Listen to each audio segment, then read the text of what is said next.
Se você já ouviu de algum professor que você não pode traduzir e que deve pensar só em inglês, foge dele. Primeiro, porque se o português é sua língua materna, você nunca vai deixar de pensar em português. E, consequentemente, nunca vai deixar de traduzir. Ainda que não seja uma tradução feita palavra por palavra. Mas o nosso cérebro vai fazer uma tradução associativa para aquilo que ele já tem registrado. Seja uma lembrança, um sentimento, uma imagem ou qualquer outra coisa. Isso também é tradução. O que você vai aprender nesse vídeo é como programar o seu cérebro para também pensar em inglês. Are you ready? Let's que bora!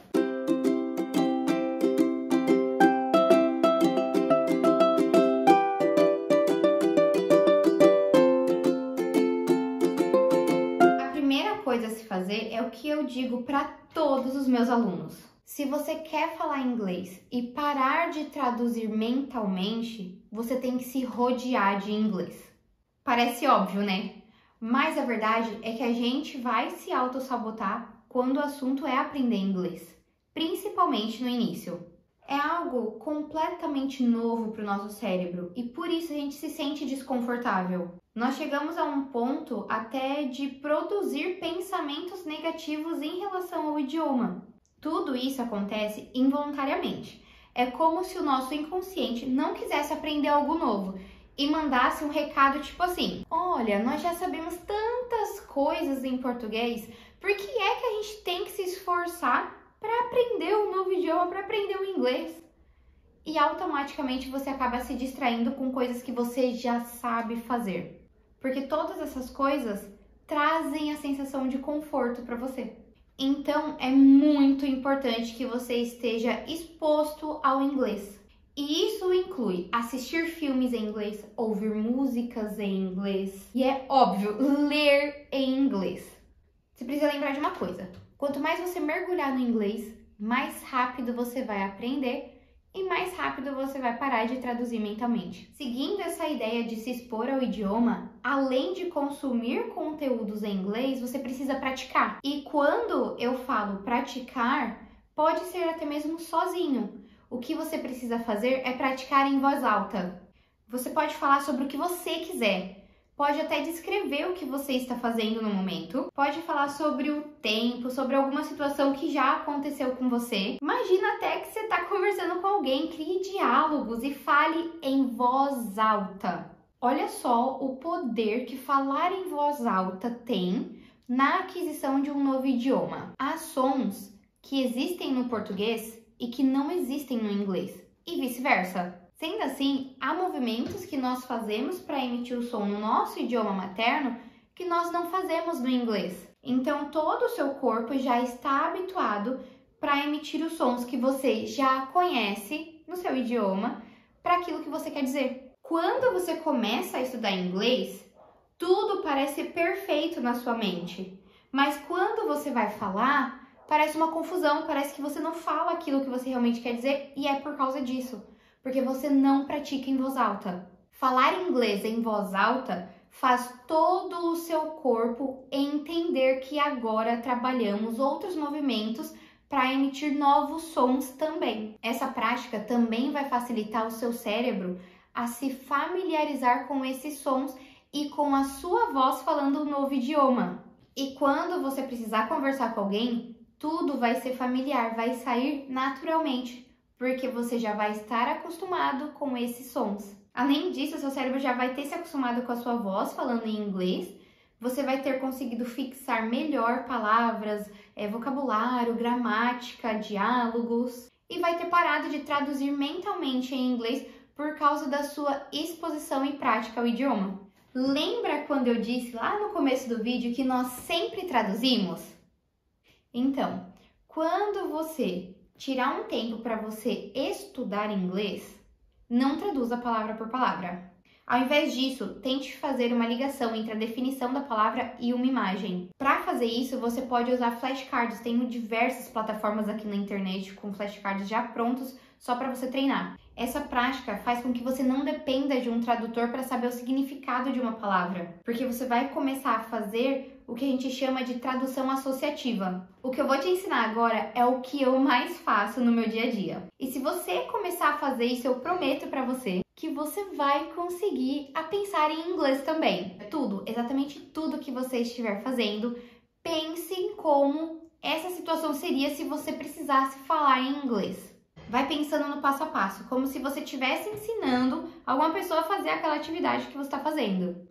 E já até se programa mentalmente para pensar no que você vai fazer a seguir. Por exemplo, você está lavando a louça e aí você vai narrar como você gosta de lavar a louça. First of all, I like to wash the glasses and then the dishes. E por aí em diante, mas vai narrando o que você está fazendo. Tenta detalhar o máximo que você conseguir, use sinônimos, explore o vocabulário que você já tem, mas crie esse hábito de descrever as suas ações em inglês. Eu acabei de falar da importância de narrar aquilo que você está fazendo em inglês, mas também é muito importante que você pratique o inglês em momentos de relaxamento. Entender melhor um pouquinho esse raciocínio, né? Durante todo o meu percurso, desde aluna, como teacher também, eu percebo que muitas pessoas ficam nervosas na maioria dos momentos em que precisam interagir em inglês. Gente, isso é completamente normal, tá? E também é algo que a gente precisa treinar. O inglês está muito ligado às nossas emoções e é por isso que a gente precisa praticar inglês em momentos calmos do nosso dia. Sabe quando você já terminou todas as suas tarefas e sentou para descansar um pouco? Esse é o momento que você precisa praticar inglês, porque todo o seu cérebro e o seu corpo vão entender que falar inglês também pode acontecer em momentos de calmaria. Parece muito simples, mas isso ajuda a controlar o nervoso e a falar do jeito que a gente realmente quer em inglês. E é claro que a Teacher Raiz, aqui dentro de mim, vai dizer que se você quer parar de traduzir mentalmente em inglês e começar a pensar em inglês, você precisa parar de usar o tradutor. Muita gente não percebe, mas acontece que se você usar o tradutor toda vez que você tiver uma dúvida no significado de alguma palavra, você vai acabar se viciando nisso. Vai acabar se viciando em ter uma resposta rápida para a sua dúvida e nunca vai conseguir criar o pensamento em inglês. Ao invés disso, use um dicionário de inglês para inglês. Trabalhe os significados que uma mesma palavra pode ter, explore todos os contextos em que você pode inseri-la. Sabe quando você não sabe o significado de uma palavra em português e você coloca no dicionário o significado dela? Faça isso em inglês. Explore os significados das palavras. É muito comum mesmo, quando você está estudando inglês, você se deparar com muitas expressões e gírias. Quando isso acontecer, não se desespere. Não vá para o tradutor. Ao invés disso, explore o significado que aquela expressão quer trazer no contexto em que ela está inserida. Como que eu vou fazer isso? Pesquisando frases de exemplos, explorando, tentando entender o contexto, mas não vá para o tradutor. Uma outra dica que eu vou dar para você parar de traduzir mentalmente é você pegar essa modinha que tá tendo agora de ter um journaling e criar o seu. Escrever sobre o que acontece no seu dia, sobre seus pensamentos, alguma ideia maluca que você teve, enfim, sobre qualquer coisa. Vai te ajudar a organizar ideias e palavras para formar frases completas em inglês. Além disso, o seu vocabulário e habilidades de escrita tendem a crescer muito rápido. Você sabia que existem diversos grupos no WhatsApp e nas redes sociais próprios para conversar em inglês com outros alunos ou até mesmo com nativos? Você precisa entrar em algum grupo desses. Isso vai te ajudar a pular uma barreira no inglês, que é a de que você precisa ter o inglês perfeito para começar a falar. Porque você não precisa. Você precisa se comunicar e você vai aprender com os seus erros. Mas, se você ainda não se sente preparado para isso, para entrar em algum grupo de conversação, não tem problema. Me chama aqui que a gente vai agendar uma aula com algum dos nossos teachers para você começar a perder essa vergonha. Mas tem uma coisa que eu sempre falo para todos os meus alunos e para todo mundo que me acompanha no Instagram e aqui no YouTube. A paciência é a chave para a fluência.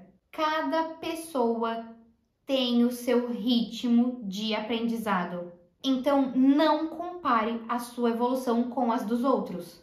Pelo contrário, comemore o seu desenvolvimento, seja ele pequeno, seja alguma coisa muito simples. Aprendi uma nova palavra, comemore que você aprendeu isso. E quando você errar, não tenha vergonha, aprenda com isso. Para você falar bem o inglês, você precisa cometer erros, porque só assim você vai aprender com eles. Então, tenha paciência consigo mesmo. Você vai conseguir falar inglês. Se eu conseguir, você também consegue e eu estou aqui para te ajudar. Então, bora treinar, bora praticar, bora maratonar aqui as videoaulas que eu já gravei para vocês e colocar o inglês na ponta da sua língua. Thank you very much, guys. See you next class. XOXO, Teacher Bia.